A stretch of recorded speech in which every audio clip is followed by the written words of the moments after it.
Bienvenue à la série de formations en ligne pour le DPC de Haïti, préparée par le Centre commun de la recherche de la Commission européenne. Aujourd'hui, on traite un aspect de la cartographie avec la carte interactive du DPC, spécifiquement pour l'utilisation de WMS.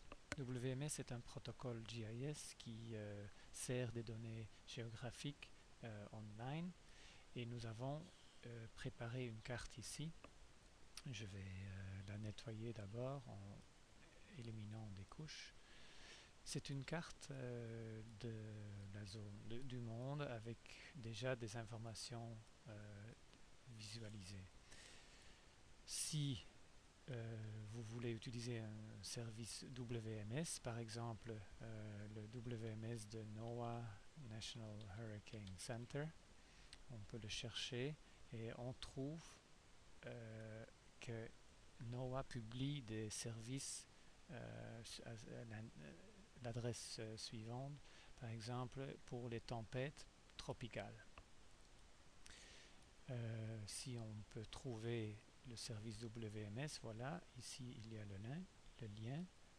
On prend le lien pour le serveur WMS. Ce serveur, comme c'est expliqué dans les métadonnées et aussi ici sur le site, publie plusieurs couches avec des données les points, les tracks, les cônes, etc. Toutes les données comme le Tropical Prediction Center les publie. Si on retourne au viewer de DPC, on a un bouton ici, Load WMS Images. En cliquant là, on peut mettre l'adresse qu'on a copiée du serveur de NOAA avec WMS Server et on prend tous les layers.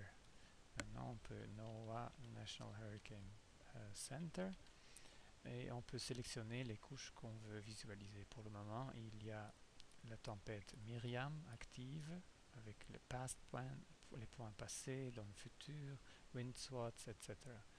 On prend ça et on le charge. Maintenant, on voit que il y a une nouvelle couche ici de NOAA avec plusieurs couches ici, probability of formation, etc.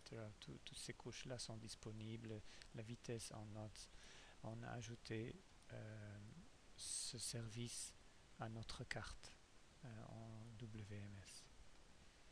Ceci termine les instructions pour ajouter un WMS.